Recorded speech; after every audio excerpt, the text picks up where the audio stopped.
This is Candid Conversations with Dr. Mayfield, a podcast that resources families and friends with tools to have important conversations about mental and emotional health.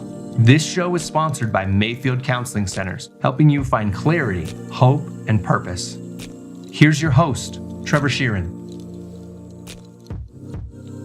Thank you for joining us on Candid Conversations. We are so glad to be joining you today with a new intro. We've gotten a lot of feedback that people didn't really enjoy the last intro, so change it up. We're listening. Today we're talking about homeschool and public school, and this is another listener request for us, which is really cool. We're really excited to be able to hear from you. Absolutely. I've been working on some blog posts revolving around our first few episodes. And one of our first conversations a year ago. Was a year ago. And we were talking about how to have a conversation. And one of the big points was a conversation is not about being right or proving the other person wrong. Mm-hmm. It's about understanding. And I think that's something that we're going to be working through today because you homeschool your kids. Mm-hmm. My wife's a public school teacher. I was homeschooled and then public schooled. So there's a lot of different dynamics. You were homeschooled, private schooled, then public schooled, right? Well, I count the private school as public, which is probably wrong. Right, okay. But close enough. So let's dive into this discussion. Love it. Homeschooling is? Homeschooling, well, I'll be honest, homeschooling has had a bad rap over the decades, but homeschooling for us is we join a co-op in town where we meet with other families. We have the biggest co-op in actually El Paso County. We have like 30 or 40 families that come together across different age groups, even more than that, I think. And they have tutors, and each kid is broken up into classes. And once a week, they focus on the curriculum that's at hand. And it's a classical type curriculum. So it's like the charter school, TCA, classical academy. But it's focusing in on the learning styles specific for the student versus kind of fitting that mold. And we chose that specifically for our girls because of their giftedness and kind of the different attentions. They're way ahead on some things and kind of behind on others. And, we're able to have that freedom. So once a week for 24 weeks, we are a part of a co-op. And then the rest of the time it's kind of self-learning through our curriculum, through Becca, and through which is part of the curriculum. And there's different types of writing and math and all that kind of stuff that we do at home. Do you use any of the Sunlight curriculums? I don't think so. I don't think we like those very much. Based on I could be wrong, and my wife could be listening to me right now, rolling her eyes. Going, you have no idea what you're talking about. But the biggest thing is for us, it was just what was the best for our kids. Yeah, which I think is a common thread in a lot of homeschooling is child-centered, trying to find the best solution for that child for that moment. Well, and for us, it's not grade-driven, right? So my oldest goes, "What's a grade?" Like we probably should teach her a little bit because for prep, college prep and that kind of stuff. But it's not grade driven. It's mastery driven. So do you understand the concepts? Can you regurgitate that? Can you bring it back to us versus getting a certain score on a test or a paper, that kind of stuff. Yeah. So. And I mean, for me, I was struggling a lot with ADHD and dyslexia, and so there was a learning disability and a behavioral issues. And so if I had been in a public school, I would have been expelled pretty quickly. Sure. And so homeschool was really one of the only good options for me. And I think I hear that a lot of we want to make sure that our kids are getting what they need. Mm-hmm. I also hear a lot of, and I think this is some of what gives homeschool a really bad rap, is the overprotectiveness of I can protect my child from all of the evils of a public school, and it's this very good versus evil language. Yeah, I think that's, in some ways, that's been the excuse of many for so long, and I think there's some truth to that to some degree. Especially if we just looked at the bill that just got passed, in Colorado for comprehensive sex education starting in like kindergarten. like, okay, I want to make sure that I have control over those kinds of things. Age appropriate, like we talked about, Yeah. what, 7 or 8 episodes ago, about age appropriate conversations with our kids. Yeah. I don't want the school having that kind of conversation with my kid, right? So I want to make sure that I have control over that. But as far as protectiveness goes, I think you're right. I think the persona of homeschooling has been, the Tim Hawkins homeschoolers song, or we assume that everybody's going to wear these Birkenstocks and long skirts and have their hair up in buns, and they don't know how to socialize, which a lot of them do at the conferences. Well, yes, and that's not been our experience with it, but I think for us it was purely an educational decision. And we really have our kids engage in other social outlets, whether it be at church, or whether it be in the community, whether it be through extracurricular stuff. But it wasn't the decision based on the protectiveness is so much as it was, our oldest was reading by 3. Yeah. How would a school accommodate that so she's not bored and getting in trouble because she's bored, those kinds of things.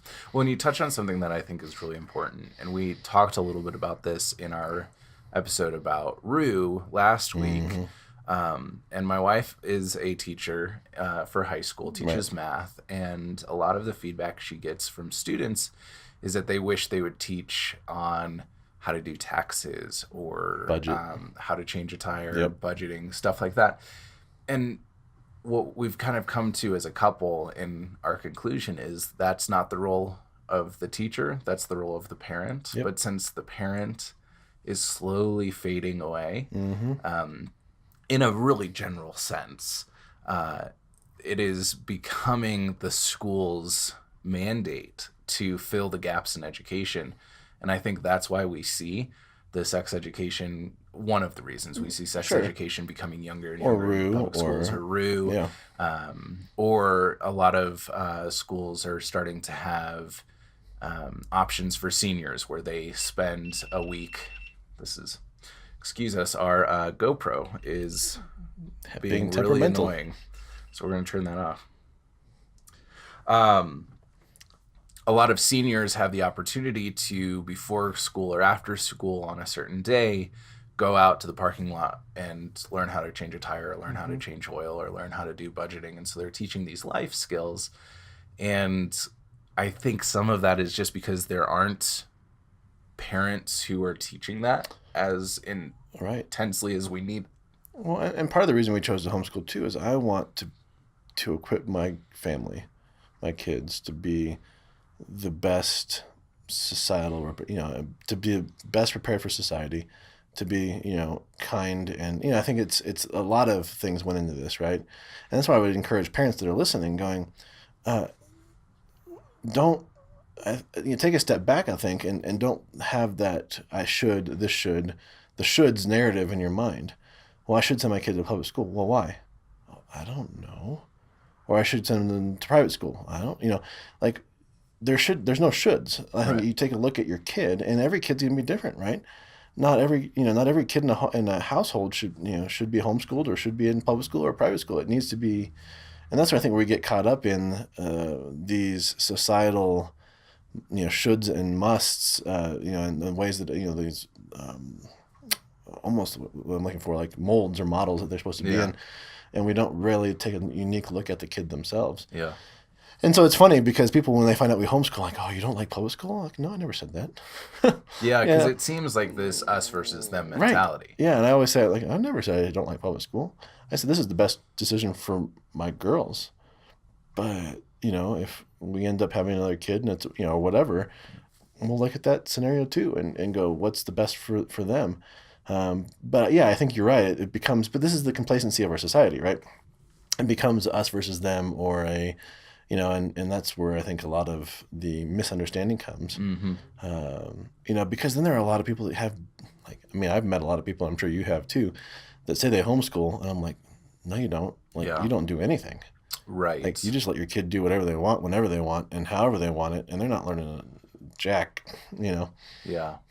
Well, I know of one couple that chooses to let their children discover what they want to learn, rather than teaching them anything. It's if they,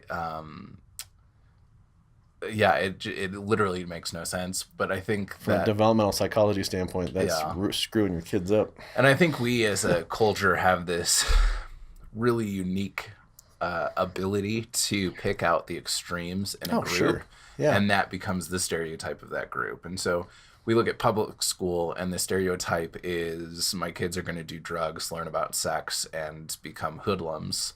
And then the homeschooling one is my kid's not going to have any social skills whatsoever and be uneducated. Mm-hmm. And I think that both are, in essence, wrong. Well, both are. There may be a couple kids in every group that fit that stereotype, but polar opposites. Polar opposites, and any extreme is bad. Yeah, I still feel like I have the responsibility to prepare my kids for real life. And as an example, right? My oldest has an individual that she struggled with at at our co-op or our once a week, and she was like, I am not going to. Yeah, it was yesterday. I'm not going. I'm not going. You can't make me go. I don't want to see this person. They don't like me. They're not bullying me, but they're making me feel uncomfortable. I'm not going to go. And I said, yeah, you are. And I was kind. I listened, everything. But I'm saying, tell me, well, if she does this, what's your response? Well, and I training and teaching her to stand up for herself, to have a voice, to advocate, right? And this would have been the same thing if at a public school, if she had the same issue, right? Mm-hmm. But it's those life skills pieces, and it's not saying, well, you're having a hard time. We're just going to stay home tomorrow. Like we could easily have done that, right? That was our prerogative. But I'm not going to do that because I want her to come out stronger. And so she went and, had this attitude of I'm not going to let anybody walk all over me, assertiveness, and came home last night and was just beside herself, excited because she did it. Yeah. Right? And I think in my mind, if we were to push a wedge in between public school and homeschool and the pitfalls that we can fall into in both camps, from my perspective, it seems as if in public school, it may be easy to take your hands off of the process of your child's development and let go. And obviously that is, I'm talking in more of those extremes because my wife knows several parents that are not that way, right, and are more of the helicopter parents. And then in the homeschool world, I think that there's a pitfall of being that overprotective helicopter parent, maybe a snow shovel parent. And I'm wondering what your thoughts are on that. I think you could go look for anything anywhere and find it. Right? So you're telling me that I'm just going off of confirmation bias? Probably. Right, because I think it's just like anything, right? When we talked about depression or anxiety, we always say when you meet one person with depression, you've met one person with depression. True. I think the same thing's appropriate, right? You've met one homeschool family.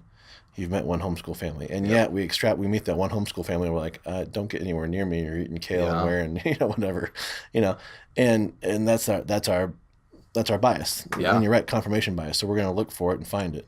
Same with public school. Like you meet that family where you're like, your kids do you really know what your kids are doing? Right. They're smoking pot and they're doing this and they're running away and they're not.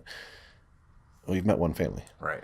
And I think that's my take on life. And I tend to tick people off sometimes where I'm like, but that's true. You've met, it's anything, right? You can say you've met one Asian American, you've met one Asian American, you've met one white person, you've met one white person. I think, totally. And so I think, in a society that likes to group people up and then make a judgment about those people, we need to get away from that and lean in from a seeking to understand. Because it's funny, because when we tell people we homeschool, they're like, oh. There's a lot of assumptions that they're showing you without having to say anything. You look at my hair. I've got a tattoo. We don't fit that mold. And so ask questions. And so as we've met people, I'm like, you got any questions? And they're like, oh, yeah. And so we engage in a conversation. Yeah. But when I meet somebody from public school, I'm like, oh, great. How's your kid doing? What school do they go to? What are their friend groups like? You find that engagement. But you've got kids in homeschool societies that are dealing with drugs and suicidality. And that was me. Right.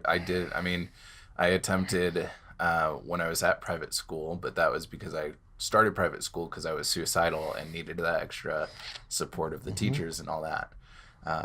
But it all began while I was homeschooled and within that homeschool bubble. So my thought is, what if we started treating people like individuals and understand their unique ecosystem and their unique culture, and have that ideology of seeking to understand versus making assumptions. Yeah. But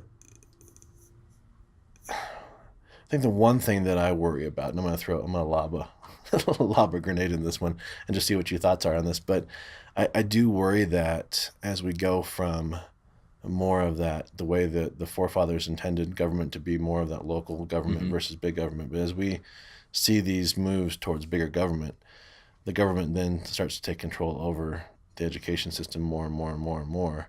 That kind of scares me, because you hear of districts and that are taking things out of the history books, to soften the blow, or to make instead of just reporting history, or Common Core math versus the way math should be done, or again, those are my biases, right? But as you see the government take over more, there's that potential for a public education to get more and more restrictive, at least in my opinion. And I don't think you're wrong in how schools are taking on more of a load. And I think some of that comes from the decay of the family in our society. Yeah. And so individuals don't have the same support that they had during the time of our forefathers, where it was the norm to have parents and uncles and family that supported you and taught you and all of that. I also don't think that I have much of a concern because I know the kind of parent that I want to be. And so I know that I have the opportunity for my child to come home from school, whatever age, and talk about something they learned in class and to have a dialogue around it. Because, and this is some of my bias as well, especially from the community that I grew up with and all that I struggled with, because it didn't make any sense on paper for a really strong, healthy family to have a kid who is into all of the things that I was in. And so my bias is that you're going to learn about things somewhere. Sure. It's not like there's an option of not learning about something. You're going to learn about heroin. We'll just use that as a really extreme example. Wow, that's a really... We're just going to go pass over all the other things to something that's far enough out that... Yeah. So you're going to learn about heroin somewhere. Right. And I would rather have an environment in my family where we can talk about heroin than an environment where that's not discussed, and then the first place they hear about it is school. And that's, I think, you've taken this conversation and you've taken to a whole other level of it's not about public school or homeschool, it's about the family. Oh, totally. And we've gone back to this quite a bit in our different podcasts, but it's we don't have to abdicate our role as a parent, period. Now we've got to monitor in my helicopter and my snowplow or whatever, right?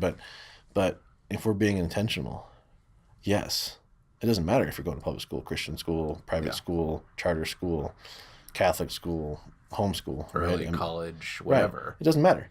It's just a vehicle for learning. Yeah, absolutely. And I think we've talked about this a lot, and it's so true in how I see the world. There are tensions between things, and it's not a tension that we should be avoiding. It's a tension we should be finding on how to sit there. If you've ever seen those tight ropes or slack lines. My brother just got a slack line, and the slack line does nothing if it doesn't have tension. Right. It's just a piece of rope. But as soon as you give it tension, there's a lot of stress on that rope, and it requires a lot of balance and work on my brother's part to stay on the rope. But it's the only way that it's worthwhile. Right. Because otherwise it's just a rope tied to two trees. Well, but also, and I think that's where we have to sit with the tension too, because I might be very strongly opinionated about homeschooling. right? Let's just assume that I am. Sure. But I have no right to go, you better homeschool your kids or you're going to be a bad parent. So you'd never tell me that I was a stupid parent because I'm not public schooling. Yeah. Right? Right. But but the tension is having these conversations and going, oh, I never looked at public school that way. And you'd be like, oh, like that's how you view homeschooling and that's why you're done it, right? And so we have that tension of that conversation, but recognizing that you have a different center of balance on the slack line than I do. Yeah. And that you may have some tactics for keeping your balance that I can adapt to, or that I realize, I tried that, or I know that's not going to work for me. Yeah, and I think that can be extrapolated to any conversation in society. Totally. Right? I want to get to know your point of view and your perspective, but who am I to say, well, you're going to be a bad parent if you don't homeschool? Yeah. Because I've met people like that. Oh, yeah, absolutely. And, or like, you homeschool? Like, why do you hate your children? Or you hate your children? Are you stocking weapons to overthrow the government? Or yeah. Like, yeah. No. That's not quite right. Right. But I think going back to one of our first episodes of how to have a conversation, I just really want our listeners to understand that this is just an example of a myriad of different other ways we can have conversations about things that we don't understand or we don't get. Like, there are some people, go back to that comprehensive sex education piece, like there are some people that are just up in arms about it. Mm-hmm. And I can understand why if the parent had no role, right? But if you know this is coming and you have a choice to get ahead of it as a parent, right, then it really enhances your role as an active parent in your kid's life. Now, I honestly wouldn't suggest doing any kind of sex education for kids, under the age of maybe 3rd or 4th grade, but it has to be age appropriate. And that should be the parent's role. Now, if you're going to get this in school, great, right? Teach your kids the body parts by name and what safe touch is and what safe touch isn't. And, those are age appropriate conversations. But being a homeschool parent doesn't relieve me of that responsibility. No, because your kid's going to find out about it somewhere. And typically, I think this is probably, I don't have statistics to show it, but I would wager to bet that most children learn about sex or swear words or something like that much sooner than parents broach the subject with their kids. And their brains aren't able to comprehend it at certain developmental stages, so they just know names or things from their friends, but then it's how do we put it all together, right? Yeah. And so, right, just because you're a public school parent and they're going to get the education doesn't mean that you've abdicated your right or role to, right? So I think the bigger picture, we're so sometimes stuck in the minutia, we need to take a step back and look at the bigger picture. Yeah. And have it center our decisions centered on the needs of our children, which we've talked about time and time again of active parenting. Right. Know your child and learn about your child. And as that happens, you'll be able to make really good decisions for that child, specific to that child. Well, I've got, for example, the BYOD, the Bring Your Own Devices in District 20. I've got some of the leadership that are just fighting that. Mm-hmm. Because of what we know devices and blue screens do, right? But going back to the knowing your child, like you're not going to keep your child from something that you know that they need, but you're also not going to just give them something carte blanche. Right. Right. When I spoke last at a conference about social media and devices, I said, unless we prepare our kids to use this, and I pulled my phone out, I said, it's like giving them a loaded handgun, right? Can a 9-year-old be safe with a loaded handgun? Yeah, if you've taken them through safety training and you've walked them through a bunch of things and they went to a class and all this kind of stuff, right? And you monitor it as a 9-year-old. Same thing with social media, but it's the knowing your kid piece. And that's the thing, that we forget a lot. And just to clarify, we are not recommending giving a 9-year-old a handgun. Loaded handgun. What? It's an analogy. It's an analogy, but if you're living in the South, you're like, oh yeah. No, I'm just kidding. Take it as there was a stereotype. Well, I've enjoyed this conversation, and I'm glad that we've come to a place where I don't think that either of us was trying to prove the other person wrong or prove ourselves right. It was understanding where we're at. And, I hope that as we can continue to model what some of these conversations look like about topics that tend to be a little bit more militant. Mm-hmm. Well, it'd be interesting because I don't think we've ever really fought as friends, and so it'd be interesting if we could get a conversation down here where we get a little bit heated, but we tried today, and it just... I'll start processing some ideas. Some ideas. We'll just be able to show how that works. No, I'm just kidding. But thanks for joining us today. Thank you for joining Candid Conversations.